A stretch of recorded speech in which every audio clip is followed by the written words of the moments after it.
A few stats to start out with. So in 1972, which is when I was a little seedling in my mama's belly, women-owned businesses only accounted for 4.5% of all businesses. 4.5. All right. Now, in 2022,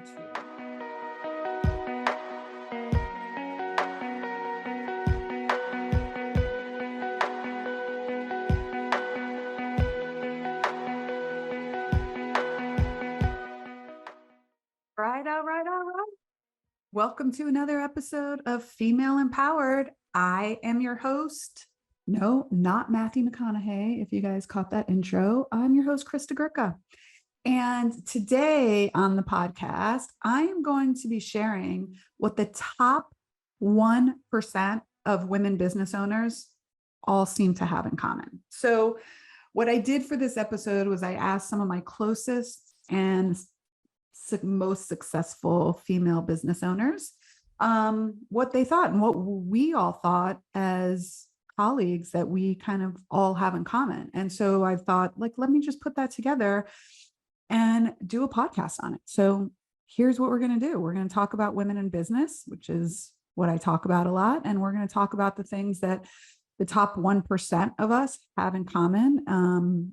As a 8-figure business owner, I put myself in the top 2% of women business owners. And this is going to be a really exciting, I think it'll be really good information for some of us and reminders for most of us on the mindset things and the things that we should put in place foundationally to keep ourselves moving in the right direction and also keep our businesses moving in the right direction. So a few stats to start out with. So in 1972, which is when I was a little seedling in my mama's belly, women-owned businesses only accounted for 4.5% of all businesses. 4.5. All right. Now, in 2022, all right, it's 42% of all businesses. That's a huge jump. And you can imagine the amount of things that have changed, in those last 50 years. A lot has changed. A lot in the home has changed. A lot in society has changed. A lot in women are, I think, just slightly over 50% of the population. And so now that we own almost 50% of the businesses, that's good. Now, we're not talking about C-suite executives because there's still a big disparity there or discrepancy. But let's talk now. Let's focus on that 42% of business owners are female. And let's focus on now what the top 1% all have in common. And a lot of it is the belief system that we have. So the first one, and I love this one, and this is something that I believe in myself, is that no one is going to believe in you like you do. And the way that I used to think about this, and I started to think about this, I have this, I had this on my office in one of the studios for a while. It was sometimes you just got to bet on yourself. Right. And basically it was like, if you won't bet on yourself, how will anybody else bet on you? And so no one will believe in you like you do. And you are the secret sauce. I am the secret sauce in my business. So can other people teach Pilates? Absolutely. Can other people do physical therapy? Absolutely. Can someone replicate me as an individual? No. And I bet you there's a lot of people out there right now thinking, thank God for that, because we can only really take one of Krista. But anyways, no one will believe in you like you do. All right. So whether you're just starting out, whether you're just toying with the idea of going out on your own, whatever title you have, CEO, dreamer, founder, executive, owner, entrepreneur, take the time to figure out how you want to lead, right? What kind of leadership works for you? What kind of leadership fits you the best? Okay. Come as you are and don't try to be anybody else. So in other words, I say this all the time to people, to the women in my mentorship groups, don't try to be like me. Don't try to be like me, right? Figure out maybe some things that you like that I do, or some of the practices that I do, but then put your own spin on it, make it your own. I say the same thing to the therapists and the instructors in our studio. You take the foundation, take the fundamentals, and then make it your own, because that way nobody can truly replicate it. And then you're living your true, authentic self. If you are trying to be somebody else, if you are trying to be something that you are not, it gets really, really, really hard to continue to keep that up over and over and over and over again. And that's really what is exhausting to business owners a lot of times. There's so many different hats we have to wear. And if we're trying to be somebody that we're not, and we're now trying to be a chameleon and all this stuff, that is exhausting. So if it's hard, yes, is it hard and challenging to be a CEO, a founder? Yes. But if we're at least coming to the table as we are and as authentic, genuine people, it's at least we're living in our truth, right? And so we're not just trying to also now have to be somebody else. So we don't have to run our businesses like white men in suits did back in the 1970s. We can run our businesses how we want. We can work from home. Okay. We can work, we can have shop open 5 hours a day if we want to be home with our children or our family or our dogs or whatever the case may be. If you want to travel and see the world, you can create a business that supports that. There is no one right way to do business. And the sooner we figure that out, the better. So when people in our groups ask us, or even on a Facebook forum I'm on, is like, what's the best way to do this? Well, the best way is the way that works for you. What works for me may not work for everybody else. Not everybody in our coaching programs wants a 7-figure business with multiple location and a couple dozen employees. Not everybody wants that. And that's great. Knowing what you want is more important, and recognizing no one will believe in you like you do. So if you're out there doubting yourself, you're already kind of behind the 8 ball. So believe in yourself, because if you don't believe in yourself, how do you expect other people to believe in you? And truly, nobody will believe in you like you do. Okay. So another thing that the top 1% of female business owners have in common is that we all figure out what our brand values are, what our mission, vision, and values are, what our messaging is, and basically what our why is. And we stay true to that no matter what. This is something that I poo-pooed for a long time. I was not really into this when I first started my business. Number one, I didn't know what I was doing, so I didn't know that that was important. And number two, I really was like, that's not that big of a deal. We really just need to get business in the door, or whatever. And while yes, that's true when you first start, as you continue to grow and as you have more decisions to make, and as you're starting to bring on a team, it is imperative that you have your why down. It is imperative that you have values down, and not just in your head, but clearly expressed in everything you do, and that you're able to articulate them and your team is able to articulate them, and you actually live them. Okay. Knowing what your brand values are, knowing what your brand voice is, and staying true to them allows you to avoid being reactive when difficult things come up. It allows you to respond rather than to react, because just issues and challenges will come up, right? It gives all of us a better foundation to make decisions and directs our course of action. And I'll give you a perfect example. Everything we do at Pilates in the Grove revolves around our core values. Okay. There are 6 of them. So when I hire, I make sure that everyone is personally and professionally aligned with those values. And if they're not, that doesn't make them a bad person. It just means that they won't be successful at Pilates in the Grove. And I am doing them a disservice by trying to change them into the type of person that will align with our values. Okay. They need to not be directly opposed to any of those values, because if they are, it just will never work. So it makes my decision very easy. If someone, for example, we over me is a big core value, meaning we're a team. My expectation when I hire people is that they will help cover for other people, sub for other people, et cetera, et cetera. And if someone's like, no, I'm really into, like, I just want to come in, I want to teach my 3 classes and I'm done. That's great. There are plenty of places you can work in this industry like that, but not at Pilates in the Grove. So it's better for me to find that out at the beginning rather than now butt my head against the wall or be kind of in conflict with this team member when we bring them on board.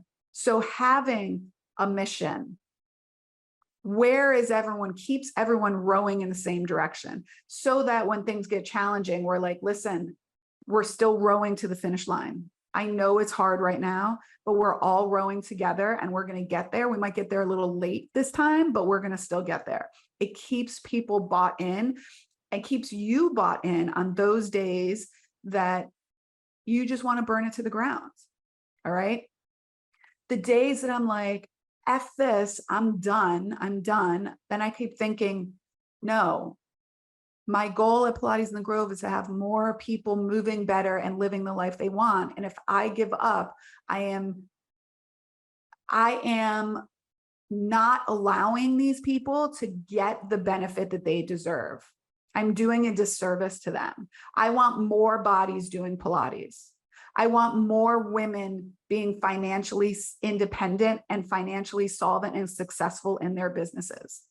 So those are the things that keep me going on the days that I'm like, oh, I am ready to throw in the towel. All right. So number 3, and this is a big one. Do not be apologetic for charging premium rates. I'm going to say it again. Do not be apologetic for charging premium rates. This is a big one, especially for women, because we want to help everyone.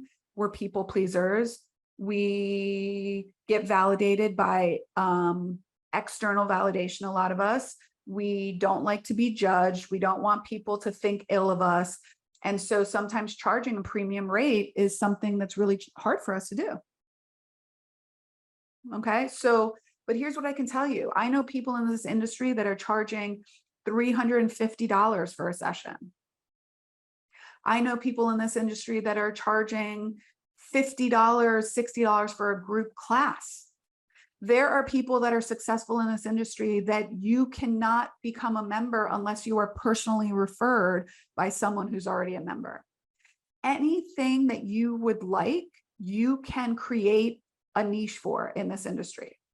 So by charging a premium does not mean that you have to exclude everyone too. You can still charge a premium and then do great, philanthropic work. You can donate. We have a community class where it's a minimum donation of $10. We raise money and we have a community fund for people that can't afford our physical therapy services. We give back to the local community. Okay. So we do not have to be apologetic for charging premium rates. This is where we sit in the market. Okay. We don't have to be apologetic for it. There's other ways to also give back. So that's a big one. Okay. And the top 1% of women business owners are not apologetic for their rates. Rates are set very objectively. And at least if you're, if those of you that are in business, this, that you're setting your rates objectively to meet expenses, to employ people. You're doing good things with that money. And you're creating a value for people. All right. So that is why we don't have to be apologetic for premium rates. Here's another one. There is always room in the market for you in whichever niche you pursue. There is always room in the market. I am in a mastermind with a woman, another female business owner. Her niche is to help people get over their ex. And she does very well. Okay. I'm in another person in that mastermind with me is someone who teaches people how to garden and how to do like landscape design. She's very successful. There is a niche for everyone. Okay. If people do it and they're willing to pay money for it, you can be successful in that. So there is room in the market for everyone. So this is also where the top 1% of us understand. We think of blue ocean strategy versus red ocean strategy. Okay. Blue ocean, you know, the whole idea between red ocean and blue ocean, I'll just give you a little snippet, is red ocean is like shark infested waters. Everyone's like vying and competing for the same competition. Whereas blue ocean is just decide what sets you apart and swim away from the sharks, swim away from the sharks. But 1% of business owners believe that there is room in the market for them. The other thing, and I know this to be true, joining women's entrepreneurship groups and never being the smartest one in the room. For me, if I'm the smartest one in the room, I want to get another room. I'm going to move myself to another room. I never want to be the smartest one in the room. Now, that doesn't mean that I can't contribute to the dialogue in the room. Okay. I'm in another mastermind where I talk about this a lot with other 7-figure business owners, and they're all in boutique fitness. And some of them have 16, 17, 18 studios. Some of them are franchises. Some of them are doing, many of them are doing over $5 million in revenue, over $10 million in revenue. There's ranges from venture capital money to self-funded. So now, do I contribute to the conversation in that room? 100%. Am I the smartest one in that room? No. Do I get the opportunity to be held accountable by other people in that room? Yes. Do I get the opportunity to learn from other women in that room? Yes. Do I get the opportunity to be pushed to my limits? Yes. So surround yourself by other women that are doing things that you want to do and that will answer questions. Okay. I was able to jump on a call with one of the women in this group that has a very successful business. And she, I said, hey, could I pick your brain for a little bit? And she sat down with me and helped me look over my P&L, develop a new strategy. And she gave me some I was between do I open more studios? Do I not open more studios? What do I want to do? And she gave me some really, really solid advice on maximizing the profitability in our current locations before opening up another location. All right. And now I know people are like, oh, I thought you said you don't love the pick your brain idea. Well, not if I don't have a relationship with this person, but her and I are in the same mastermind together. So when you're in a mastermind together, saying to someone, hey, can I pick your brain or take you out to lunch, is different than cold DMing someone on Instagram and saying, hey, can I pick your brain? If I have no relationship with you and you want to pick my brain, sure, we can do it for a fee. But if I'm in a mastermind with you, I'll sit on a call with you anytime, which is, again, the importance of being in the room. The collaboration and the accountability that happens in the Beyond the Movement mentorship programs in our inner circle for our female business owners over $250,000 in revenue, as well as in the FitBiz Foundations program for women trying to break their first 6 figures, is amazing. Okay. The accountability, the communication, the questions that people are asking are amazing. And I can say I have learned so much in these last 4 to 5 years since I started joining masterminds and being in other women entrepreneurial groups. Okay. That's not to say that I haven't learned from men. The 2 leaders of my mastermind group are men, and we have 1 male in our group, but we have the rest of the group is women. So it's been really phenomenal. And I tell you, we support each other. We have each other's backs when things are going tough. We started this group back in 2020. That's when we all met each other. And it's really been, I consider these women my friends now. And so one of the biggest thing I would definitely say that the top 1% of successful women business owners have in common is that they put themselves in the room with other women that are going to level them up and will support them, and that they feel like they are never the smartest person in the room. All right. So along with that, like, you don't have to go it alone. In fact, you shouldn't do it alone. Okay. Recognizing that you need help is probably the smartest thing the smartest business owners realize early on, that they can do this. Okay. Seek out companionship, seek out collaboration, seek out mentorship from others who are going through similar situations, who can provide advice when you need it the most. Okay. Entrepreneurship can feel lonely at times, right? Especially for solopreneurs or people with small teams. Surround yourself with people that will cheer you on in the good times and in the bad times. All right. And remember, your experience might help somebody else. Right? I mean, that's what it is. That's one of my whys. Like, people helped me get to where I am now. And so my why right now with our mentorship groups is to turn around and lend a hand to others that are coming up behind me. There's plenty of room here. There's plenty of room at the table. We want you to pull up a chair. We want you to be in the conversation. Okay. So let me just review again the top things that English. Let me rephrase that. Okay. Speak in English, Krista. So these are the things that the top 1% of female business owners have in common. Really, the thoughts and the actions that we take. No one will believe in us like we do. Okay. Figure out what our mission, vision, and values and what our why is, because it keeps you going for everything that you do. Do not be apologetic for charging premium rates. There is always room in the market, whichever industry we choose. And then joining women's entrepreneurial groups and never being the smartest one in the room gets us closer and closer and closer to our goal, and also helps us not feel alone on an island out there. All right. So I hope you enjoy this conversation. If you have anything that you would like to add, I'd love to hear from you. DM me over on Instagram at Krista Gurka. All right. And if you're interested in learning more about the Beyond the Movement mentorship groups that we offer, our FitBiz Foundations program, as well as our growth levels that we call the Inner Circle, go ahead and check my website. Head on over to kristagurka.com.